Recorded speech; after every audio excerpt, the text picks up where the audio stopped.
A CEO walked into my office, sat in my chair, and ordered, "Drop everything and work on my personal project because I'm more important than your clients." When I refused, he laughed, "I could end your career with one phone call." I pulled up an email, smiled, and said, "That's interesting, because I just got a job offer from your biggest competitor." I was at my desk, deep into a campaign proposal for one of our major clients. The office hummed with the usual sounds of ringing phones and clicking keyboards. Out of nowhere, Richard Langston, our CEO, barged into my office. Without a word, he dropped into my chair, leaned back, and stared at me. "Alex," he said, his tone sharp, "I need you to drop everything and focus on a personal project of mine. It's top priority." I looked up from my work, surprised. "Richard, I'm in the middle of preparing a proposal for a key client. Their deadline is coming up soon." He waved his hand dismissively. "This is more important. I expect you to start immediately." I felt a knot tighten in my stomach. With all due respect, our clients are the backbone of this company. Neglecting them could harm our relationships and reputation. His eyes narrowed, and he leaned forward. "Careful, Alex. I could end your career with one phone call." A chill ran down my spine. But instead of backing down, I turned my monitor toward him, showing an email that had arrived that morning. "That's interesting," I said, keeping my voice steady. "I just received a job offer from Zenith Marketing, your biggest competitor." His smirk faded, replaced by a flicker of uncertainty. "Is that so?" I nodded. "They've been following my work and believe I'd be a valuable addition to their team." Richard's demeanor shifted. He leaned back, attempting a more conciliatory tone. "Now, Alex, let's not be hasty. Perhaps we can come to an understanding." But the damage was done.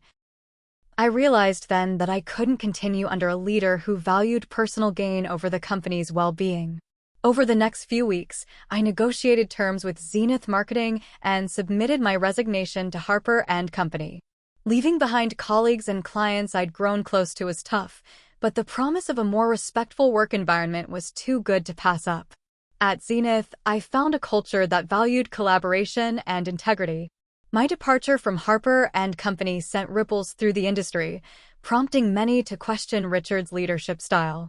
Months later, I heard that Richard's personal project had failed, leading to significant losses for Harper & Company. Clients began to leave, and the company's reputation suffered. Eventually, Richard was removed by the board, a victim of his own arrogance. Reflecting on that day, I understood the importance of standing up for oneself and valuing integrity over intimidation. Facing Richard's threats, I chose to stand my ground. And it led me to a better path. A week after I accepted the offer from Zenith, word got around the office faster than I expected. People I barely spoke to started acting different. Some gave me tight-lipped nods, others avoided eye contact altogether.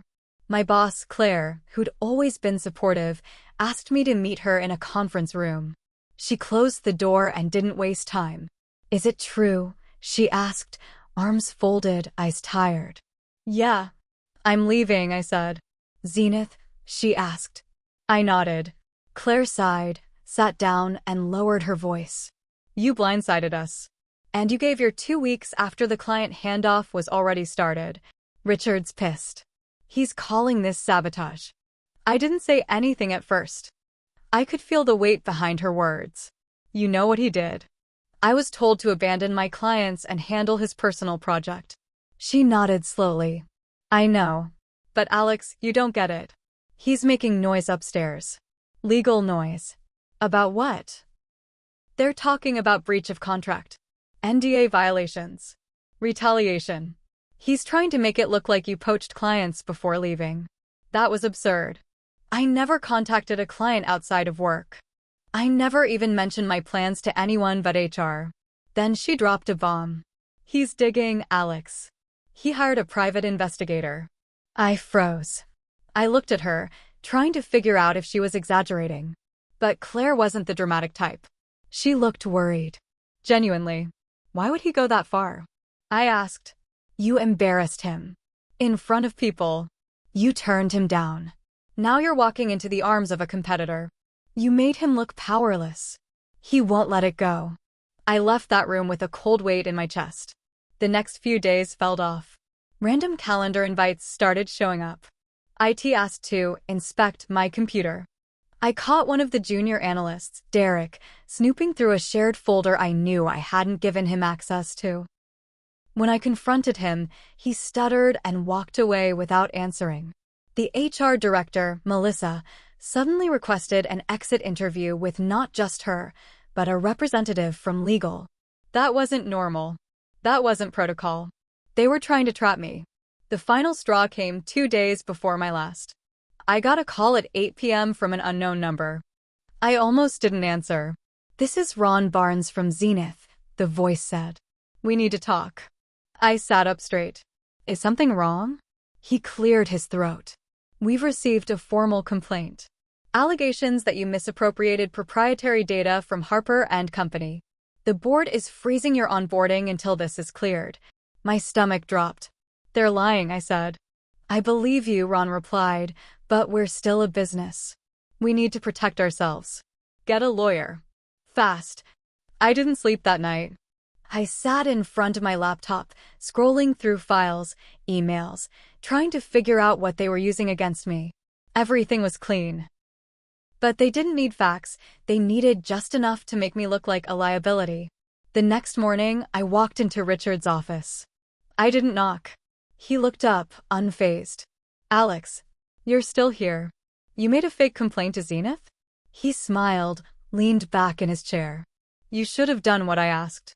You think you can just walk away after disrespecting me in front of my staff? You're putting my career at risk.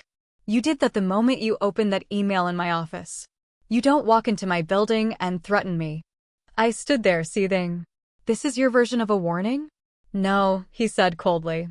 "This is the cost." I walked out of his office shaking. My phone buzzed. It was Claire again. "Just a text. Check your personal Gmail." Right now. When I opened it, there was one message. An anonymous tip. No name. No subject. Just one sentence. "Look into the Panama folder on the shared drive." Metadata doesn't lie. My hands were shaking. I had to use a VPN to even get into that archive. Panama wasn't even a client name I recognized. What I found inside changed everything. Richard had been hiding something. And someone had just handed me the match. Inside the Panama folder were files disguised as generic quarterly reports, but the metadata told a different story.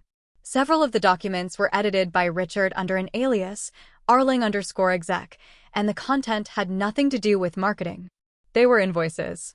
Dozens of them. Fake clients. Inflated billing hours. Money being shuffled between Harper & Company and shell companies overseas, companies with no digital presence. At first, I couldn't believe what I was seeing. But one file had something I recognized immediately, Claire's digital signature. A forged one. I messaged her. "Is this you?" Her response came fast. "No. I never signed anything under Panama. I always thought it was a legacy account we didn't service anymore." That made it worse. He wasn't just hiding shady transactions, he was roping in his own people, maybe without their knowledge. I stared at the screen for a long time. The pieces were clicking into place. Richard didn't want me out of the way because of ego. He was scared. He saw me as a threat, someone with access, someone who knew the back-end systems. Someone who might stumble onto this. He didn't want me working for Zenith, not because I'd be competing, but because I might talk. And someone at Zenith might listen. Suddenly, it made sense why he wanted me to drop everything for his personal project. Maybe it wasn't a vanity side hustle. Maybe it was another cover. Maybe he needed me close because something was falling apart behind the scenes. And now I had the files. But that wasn't the worst part. Later that day, my apartment buzzer rang. I wasn't expecting anyone, and I live in a secure building in River North. No one just drops by. When I answered, a man in a dark blue cap was standing there, holding a clipboard. "Delivery for Alex Carter," he said. "I didn't order anything." "What is it?" "Just need a signature, man." When I opened the door, I noticed something off. He wasn't carrying a package. No boxes. Nothing in his hands. Just the clipboard. I didn't sign. "Who sent it?" He hesitated, looked down, then mumbled, "Company courier." That's all I know. He turned and walked away. I didn't see where he went. No car out front. Just gone. I checked my security cam footage. He didn't come in through the lobby. No record of an entry.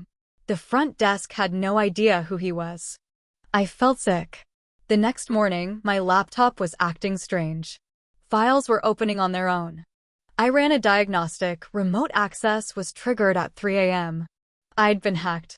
Or, more likely, someone tried to plant something. Maybe to prove that I stole data. I had to move fast. I printed everything from the Panama folder and locked the hard copies in a secure storage unit under a different name. Then I backed up everything to a private cloud drive I'd used for freelance work years ago. Separate login, two-factor offline key. I didn't trust anyone at Harper & Company, but I did trust someone at Zenith. Mira, senior data analyst. I'd worked with her on a joint project 2 years ago and knew she had ties to compliance and legal. I sent her an encrypted message explaining what I found, without the files themselves, not yet. Just enough to show her this wasn't some disgruntled employee meltdown. Her reply came within an hour. "Come in.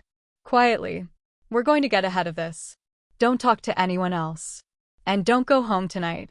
I knew then this wasn't a typical corporate tug-of-war anymore. Richard was laundering money. He was manufacturing clients and funneling money into fake companies. And he was desperate to silence anyone who got close. He tried to get me to work on it so he could control me. When that failed, he tried to bury me. And now someone inside his own company was sending me breadcrumbs. I needed to find out who they were. And why they risked everything to warn me. And I needed to figure out how deep this went before someone made sure I couldn't talk at all. The next 72 hours felt like a movie. I didn't sleep.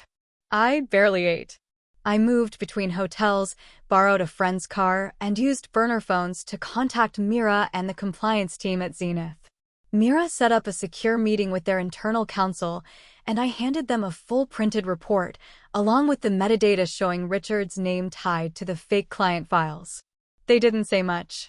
Just asked questions. Took notes. But I saw it in their eyes.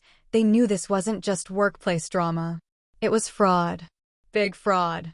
Money laundering, embezzlement, tax evasion, all sitting inside a marketing firm's drive folder disguised as dusty old client accounts. Meanwhile, back at Harper & Company, Richard must have known the walls were closing in. The fake legal threats stopped. My email was disabled. People stopped returning my calls. Claire texted me just once. "He's panicking. Legal team is locked in his office. No one knows what's going on." I didn't respond. I just waited. Then it happened. A week later, Zenith issued a press release. Carefully worded. It announced the onboarding of a new strategic team member and hinted at a review of certain practices observed across the industry. They didn't mention me or Harper directly, but the message was clear. That same day, I got a call from a reporter at the Chicago Tribune. "We're hearing whispers about a fraud investigation linked to a local marketing firm. We have your name. Care to comment?" I hung up. The storm came fast after that. Harper & Company tried to deny everything. Then the IRS showed up. Then the FBI. Turns out, Richard had been doing this for years. Quietly. Carefully. But he got sloppy. Maybe it was greed. Maybe it was arrogance. Maybe he thought no one would challenge him. But someone inside finally had enough. Claire. She was the anonymous tip. She sent the Panama folder. She faked the legacy account story to push me toward it. She knew Richard's entire scheme, but she didn't have the leverage or the guts to take him down. So she used me. I confronted her weeks later, after the dust had mostly settled. "You could have said something," I told her. She looked at me, tired and angry. "You think anyone would have believed me? HR is his playground. Legal is his shield. But you had one thing I didn't." "What's that?" "You had a way out." She wasn't wrong. She'd been trapped. I'd been lucky. But I wasn't clean either. I made mistakes. I didn't encrypt the data fast enough. I trusted my company too long. I opened a door in that office the day I challenged Richard, not realizing it wasn't just a pissing contest, it was a war. I put clients at risk. I almost cost Mira her job by dragging her into the middle of it. And for what? Revenge? Justice? Or just pride? I don't know. All I know is Richard didn't walk away. He was arrested 2 months later at his lake house in Wisconsin, charged with fraud, obstruction, falsifying financial records, and about a dozen other things I don't even understand. The company collapsed. Clients left. Staff scattered. Harper and Company was done. Zenith offered me a full-time position with stock options and a signing bonus. I accepted. Claire quit. No one knows where she went. And me? Sometimes I still sit up at night and wonder what would have happened if I just said yes that day. If I had dropped everything and helped Richard build his personal project. Would I be sitting in prison? Would I have turned into him? I don't know. But I do know this. When someone walks into your office, sits in your chair, and tells you they own you, you only have 2 choices: stand up or kneel. I stood up. And I walked out with my career, my soul, and just enough rage to light the whole damn house on fire. He lit the match. I gave it oxygen. We both burned. But only one of us deserved it.